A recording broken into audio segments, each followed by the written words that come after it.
Hi everybody. Thank you for attending my Connection Zone session. My name is Joseph Tan. I'm from Singapore. I'm a 12-year member of the $1 Million Roundtable. I'm a chartered financial consultant, chartered life underwriter. The title of my talk today is Building Your Life to Achieve MDRT Life Membership. I want to start off by clarifying something. I'm talking about building our life for life membership. I know that life membership in MDRT standards is 10 years. But when I say life membership, I mean being a member for life, not just about 10 years. So I want to share a little bit of concepts and the way I do my work and how I live my life so that you can bring something back home to your country that you can use. So being a member for life. So a lot of people say that if you want to do something that's sustainable, you have to make sure that you're in a condition to be at an optimum performance. It should be easy for you. You should make yourself become an MDRT member easily, But then some people talk about work-life balance. So to me, work-life balance really is working half the time but only earning half the money. So I don't believe in work-life balance. I believe in work-life harmony. It should be one and the same. Your work and your life should be combined together. So in 1962, Mortimer Adler was speaking on the main platform of the $1 Million Roundtable. He's a philosopher, and he coined the whole person concept of the MDRT. So in the whole person concept, there are 7 areas of life that we need to be good at. I'll just write it down now. So the first aspect is spiritual development, and then you have personal education, and of course you have health. After that you have relationships. After relations you have something called career, financial management, and finally community service.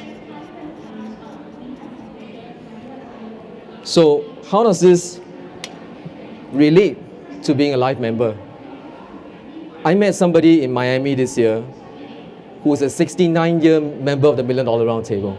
69 years. And he's 92 years old. So can you imagine if he's not healthy, can he be a member for 69 years?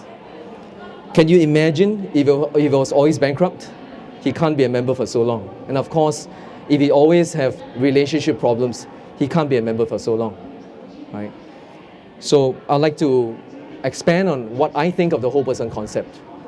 So I'm a simple kind of guy. So when I heard about the whole person concept, I come for so many meetings and they were telling us about how you should do better in each of these aspects. But there has never been a universal way of doing it together.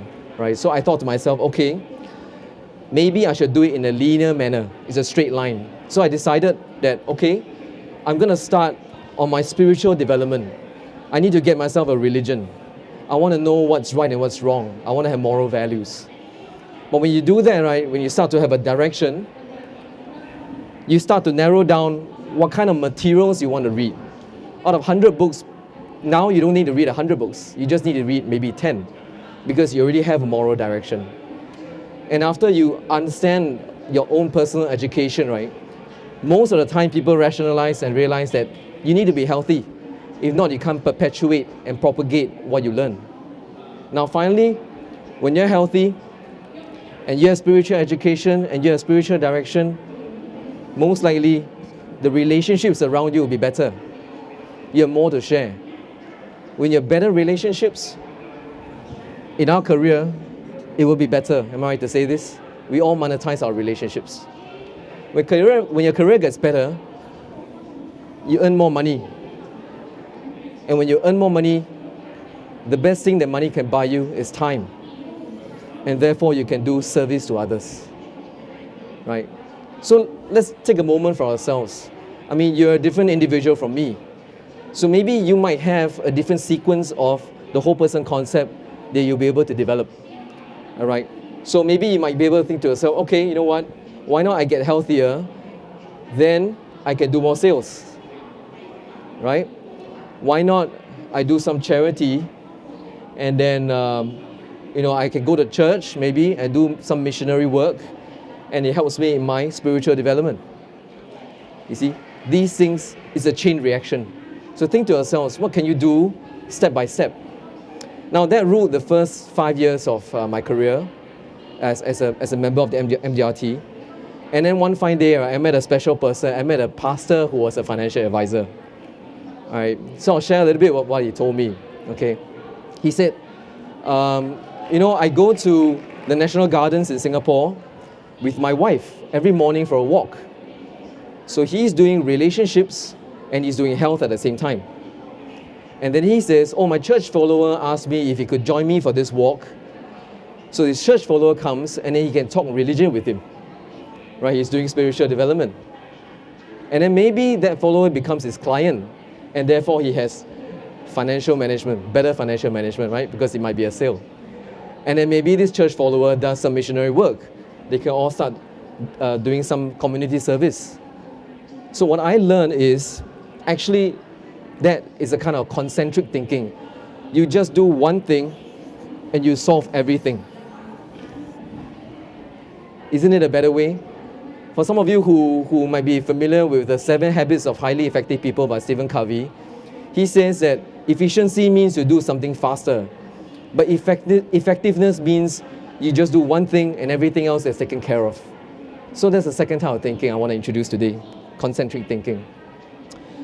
So later on, in the third part of my development of a whole person concept, I realized this: you can never do whole person concept alone.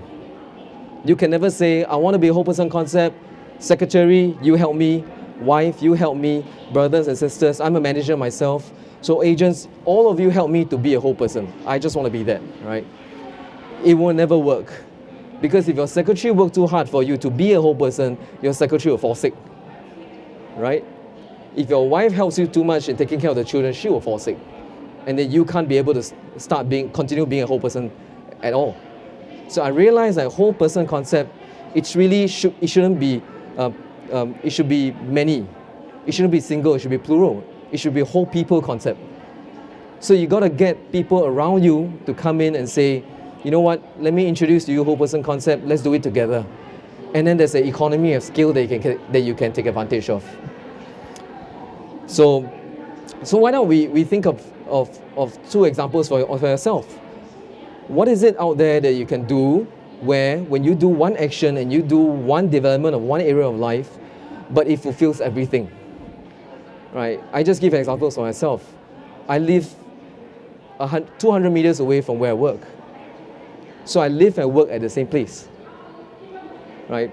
I'm a manager, so I have to teach some of my consultants under me, right?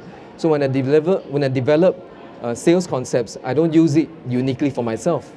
I develop concepts that I can use in training, right? So I go to the gym quite a lot. So to me, the gym is a prospecting place for me. But I don't view it as just a place to do sales. If I go to the gym, it means I do health, right? I have clients, I make new friends. So in your own ecosystem, you can think about how you can take advantage of that.